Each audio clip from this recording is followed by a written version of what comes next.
with Katrina, and Katrina is what we call a paleo-artist. Hello. Hello. So what I want to know is to begin with, what was your journey to become, and you do other artwork as well, but what was it about paleontological art that drew you to that? I think I fell into it. I think I was always interested in it, but when opportunity to go on a dig with the museum, and I enjoyed it so much and became an overnight obsessive. So you weren't like one of those kids like I was, that when you're growing up you're like, dinosaurs? Yes, or I was. You were that kid? I was that, but I was also into ancient history. I was actually more into archaeology than paleontology. Oh, we don't talk about archaeology. I know, yeah. but that's Yeah, what but I, yes. you know, but yeah. for me, I grew up in the country and I spent a lot of my time outside, and I grew up in a time when science opportunities weren't as wild and wonderful as they are now. So yes, this is true. I think archaeology was more an acceptable thing to do back then.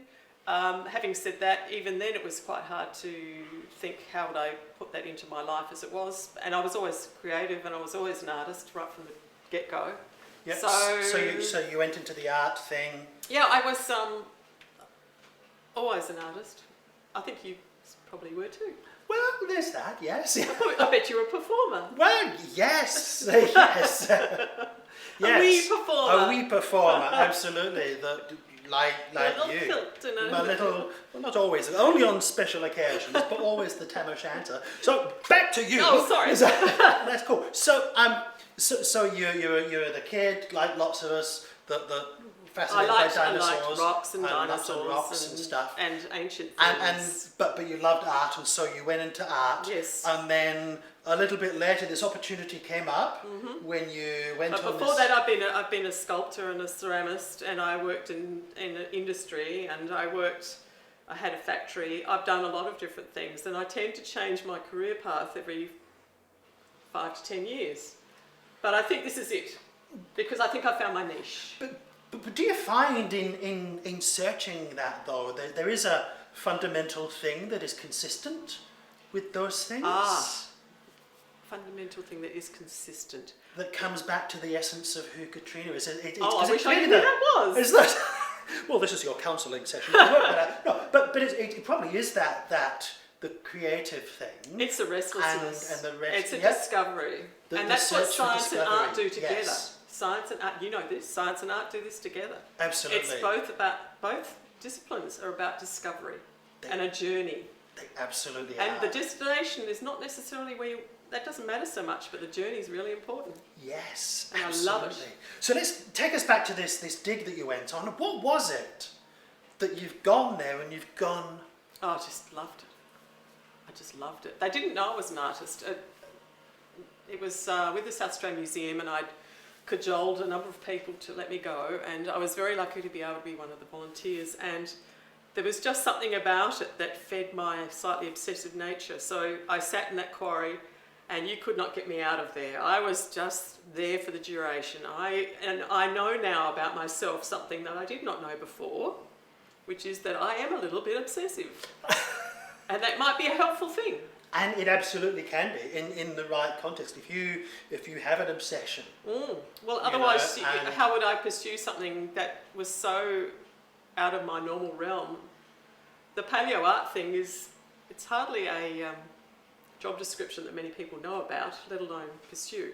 Yeah, and there are some amazing paleo artists around the world. There are, and the more that you're in the field, you realise how many wonderful people are out there. Absolutely, absolutely. Okay, so fast forward to now. Yes. So what are some things that you're working on paleo art wise at the moment? I've done a lot of different things, and a lot of my work's with arthropods. I haven't done any dinosaurs. I know. No. That's all right. I'm sorry. Dinosaurs are very much they're very big in the paleo art world, and in some ways I think there are many dinosaur artists who probably should do something else. Only because it is a hugely popular area, and I think I've always done the road less travelled. And the road less travelled is the slightly less glamorous things like the arthropods in the Cambrian, which are much earlier, But I've also done hominids, or early humans. I've done the Florius hobbit, and I've worked on Devonian fish. The latest one was Elpistosteg with the Flinders University crew. Yeah, with the work with John Long and the team. Yes. And Front of Nature magazine. Oh, that was a while ago. With yes. Anomalocaris. Well, that was my very first outing. So that was a very nice conjunction of, and listen, it's nothing to do with my artwork. It was all to do with the paper that went with it, which was an iconic paper on the Anomalocaris eye. And anyone who knows anything about paleontology and is interested in arthropods will know that some of these things are like holy grails, and this was one of them. So I just had a very lucky break, but it did give me a little bit of a lift in the sense that people suddenly took me seriously. People are going, you're actually okay at this. I can do this, yeah. You can do this. And did you find, coming back to the art science thing, did you find having sat at Buck Quarry at Emu Bay with the paleontologists helped inform I just loved the work? I just loved it. I loved every minute of it. I loved the passion that scientists have. I love their journey that they always want to explore, and they're all such nice people too. Mostly. Mostly, yes. Mostly, yes. Okay. So one of the reasons we're doing this interview chat, of course, is because on the 21st of May, Mary Anning turns 221. Of course, she actually doesn't look a day over. Because she doesn't look a day over 45. Because that's when she died. No. But I want to ask you two questions about Mary. What does she mean, and what did she mean to you as somebody as you were navigating this field? Well, it's an interesting story, but a very long time ago, I went to Lyme Regis. Long before I was into paleontology. I know. So I went to Lyme Regis. I didn't know anything about Mary Anning then. It was a very long time ago. And I walked through Lyme Regis and I went to the fantastic little museum there, which was curated by John Fowles, the writer. And I bought an ammonite and I kept it in my possession. And Mary Anning wasn't hugely promoted at that time, but I then read Beautiful Creatures, and I thought Mary Anning represents people like me. She's a person who's not a scientist, but she has a passion, and she lived a pretty tough life. It wasn't easy, and yet she kept going, and I guess she had to. If anyone knows the story of Mary Anning, we know that she wasn't rich, she wasn't educated, but she certainly was she motivated and persisted. persistence. And of course, it's that wonderful story of the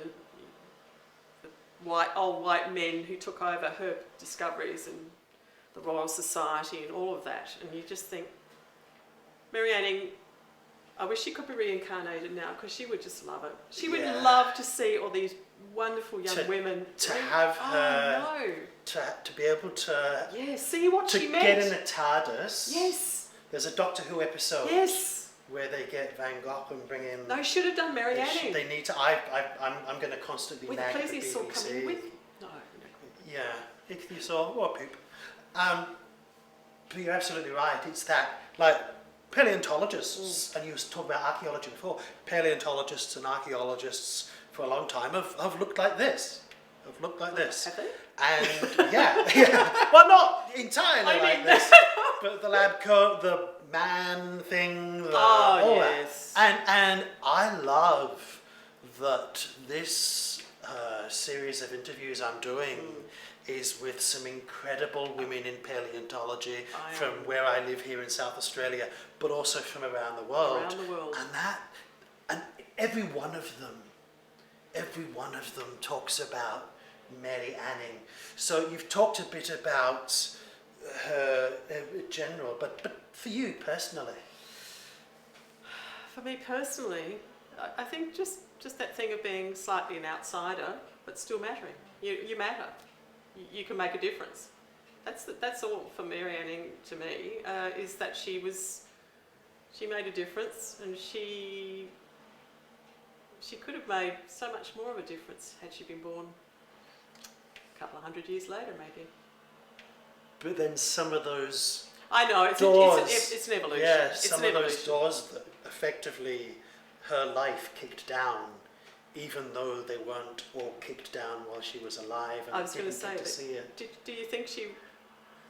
I think we know that like Charles Dickens wrote of her. We know that the Geological Society, after she passed away, they paid to have some plate glass windows in the local church. Okay. What we don't have yet, and we're helping a group called Mary Anning Rocks. I know of it.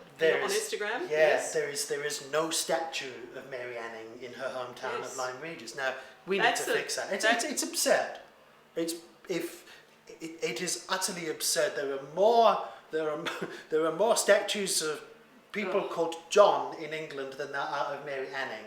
Like this is a ridiculous thing, and we hope that part of these interviews, part of the song we're putting out, part of all of the things that we're doing, and the amazing team from Mary Anning Rocks are doing, will help provide more and more impetus, because it will happen. It absolutely has to happen, because you can't not acknowledge. Well, you have to celebrate what she did. Yeah, and it's about celebrating against the diversity. story. Yeah, celebrate the story and link it in with the stories of all these wonderful young women and older women, young women, lots of beautiful young women, wonderful young women who are doing paleontology and who are out there making a difference every day. And they don't see it as something extraordinary, but they are. Yeah. They are extraordinary. They are, absolutely, and as I say, it's one of the great privileges of doing these interviews, to chat to all of these amazing all of women. them. But you too. Oh no, You know, I'm and I know you don't be so self-deprecating, because that's not helpful, is it? no, but also because your role, people get to see what a normal chorus might have looked like. All of the stuff you're a part of, in the same way that I do through the tunes. It's all a part of taking It's what a visual those language. people Yeah. have created, and it's all part of the storytelling journey. I think you're right, because I think the whole thing about dinosaurs is that children, kids, young adults become engaged with the image of the dinosaur before they know anything about the dinosaur.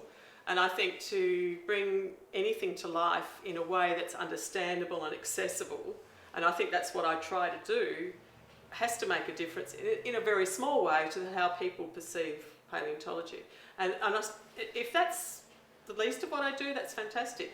At best, what I'm doing is creating an image of something that scientists can use and look at, and actually working in 3D digital media means that some of the things I've developed in 3D have changed the way that some of the researchers I work with have thought about how they come together, because they don't work necessarily from the flat fossil to the 3D because something's not right. So you actually can contribute in quite a profound way on a small scale, but as I am part of the toolkit that makes paleontology what it is. Yeah, and that goes back to the art science thing, and that it's such a meshes. collaborative thing. It meshes. Thank you so much for your time today, That's all right. Katrina. And you are one of our official judges for the Dinosaur University Mary Anning Art Competition. So we're starting to get entries coming in, and we'll send you them all when I'm when looking they've all forward to come in. seeing all of your wonderful entries. Happy birthday, Mary Anning. Happy birthday, Mary Anning. Cheerio. She rocks.